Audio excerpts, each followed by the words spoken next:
साथियों, आप सभी का इस प्लेटफॉर्म पर स्वागत है। यहाँ पर हम लोग बात करेंगे नेशनल हेराल्ड के बारे में। देखिए, आपने नेशनल हेराल्ड केस का नाम अवश्य सुना होगा। वर्तमान में काफ़ी चर्चा में है क्योंकि अभी कुछ ही समय पहले जो है प्रवर्तन निदेशालय अर्थात ईडी ने नेशनल हेराल्ड अखबार के मालिक एसोसिएट जर्नल्स लिमिटेड से जुड़े कथित धन शोधन मामले में वरिष्ठ कांग्रेस नेताओं सोनिया गांधी, राहुल गांधी, सैम प्रतोदा और अन्य के खिलाफ आरोप पत्र दाखिल किया है। इस वजह से पहले भी काफ़ी चर्चा में रहा है और वर्तमान में फिर से जो है नेशनल हेराल्ड केस चर्चा में आ गया है। तो हमारे परीक्षा के दृष्टिकोण से नेशनल हेराल्ड के बारे में जानना ज़्यादा जरूरी है क्योंकि इससे प्रश्न बन सकता है। वर्तमान में काफ़ी चर्चा में है, तो हम इस वीडियो में बात करेंगे नेशनल हेराल्ड के बारे में कि आखिर ये नेशनल हेराल्ड क्या है। ठीक है, हम इस केस में नहीं जाएंगे कि केस में क्या हो रहा है क्या नहीं, हम सिर्फ नेशनल हेराल्ड के बारे में बात करेंगे, इतिहास और इसके वर्तमान के बारे में। तो देखिए, नेशनल हेराल्ड जो है ये एक अखबार है, ध्यान रखिएगा। नेशनल हेराल्ड अखबार की शुरुआत 1938 में 1938 में तो आज़ादी के पहले भारत के प्रथम प्रधानमंत्री और राहुल गांधी के परनाना जवाहरलाल नेहरू ने इसकी शुरुआत की थी। यह अखबार एसोसिएटेड जर्नल्स लिमिटेड अर्थात जिसे शॉर्ट में HAL कहा जाता है द्वारा प्रकाशित किया जाता था, जिसकी स्थापना 1937 में 5000 अन्य स्वतंत्रता सेनानियों के शेयर धारकों के साथ की गई थी। ध्यान रखिएगा, ये कंपनी 1937 में स्थापित होती है और इसके द्वारा नेशनल हेराल्ड जो अखबार है 1938 में प्रारंभ होता है। ध्यान रखिएगा एक बात कि नेशनल हेराल्ड जो अखबार या न्यूज़पेपर था ये इंग्लिश में प्रकाशित होता था। इसी ये जो आपका एसोसिएट जर्नल्स लिमिटेड था, इसी के द्वारा जो है कुछ अन्य दैनिक समाचार पत्र भी प्रकाशित होते थे। इसमें से दो महत्वपूर्ण थे। ये कौन से थे? एक था उर्दू में कौमी आज़ाद और दूसरा था हिंदी में नवजीवन। तो इंग्लिश में नेशनल हेराल्ड था, उर्दू में कौमी आवाज़ और हिंदी में नवजीवन। इतनी चीज़ याद रखिएगा।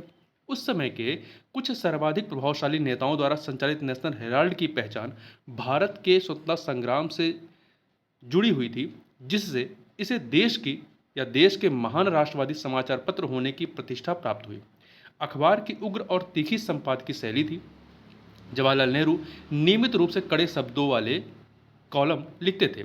ब्रिटिश सरकार की आलोचना का यह अखबार शिकार होती है, जिसने मतलब ब्रिटिश सरकार ने 1942 में इस पर प्रतिबंध लगा दिया और दैनिक जो न्यूज़पेपर था प्रकाशित होता था, तब डेली जो न्यूज़पेपर प्रकाशित होता था उसको बंद करने पर मजबूर कर दिया। लेकिन अखबार 3 साल बाद फिर से शुरू हो गया 1945 में। 1947 में जब भारत को स्वतंत्रता मिली तो नेहरू ने प्रधानमंत्री का पद संभालने के बाद समाचार पत्र के बोर्ड के अध्यक्ष पद से इस्तीफा दे दिया। लेकिन कांग्रेस पार्टी ने अखबार की विचारधारा को आकार देने में बड़ी भूमिका निभाना जारी रखा। 1963 में अपनी रजत जयंती पर नेशनल हेराल्ड को दिए गए संदेश में 1963 में में इसकी जो रजत जयंती मनाई गई थी उस पर नेशनल हेराल्ड को दिए गए संदेश में नेहरू जी ने कहा था कि अखबार आमतौर पर कांग्रेस की नीतियों का समर्थन करता है, जबकि एक स्वतंत्र दृष्टिकोण भी बनाए रखता है।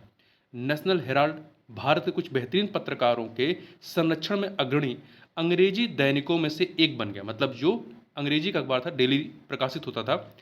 हालांकि इस अखबार को कांग्रेस पार्टी द्वारा वित्त पोषित किया जाता रहा है, लेकिन वित्तीय कारणों से 2008 में अखबार का संचालन फिर से बंद हो गया। 2016 में इसे डिजिटल प्रकाशन के रूप में फिर से शुरू किया गया। वर्तमान में जो इसका प्रकाशन होता है वो डिजिटल फॉर्म में होता है। तो इतनी कहानी आप नेशनल हेराल्ड के बारे में याद रखिएगा और उसी संबंधित कौमी आज़ाद और हिंदी में नवजीवन के बारे में भी याद रखिएगा, जो हमारे परीक्षा के दृष्टिकोण से महत्वपूर्ण है। तो इस वीडियो में बस इतना ही। मिलते हैं नेक्स्ट वीडियो में, तब तक के लिए बहुत बहुत धन्यवाद।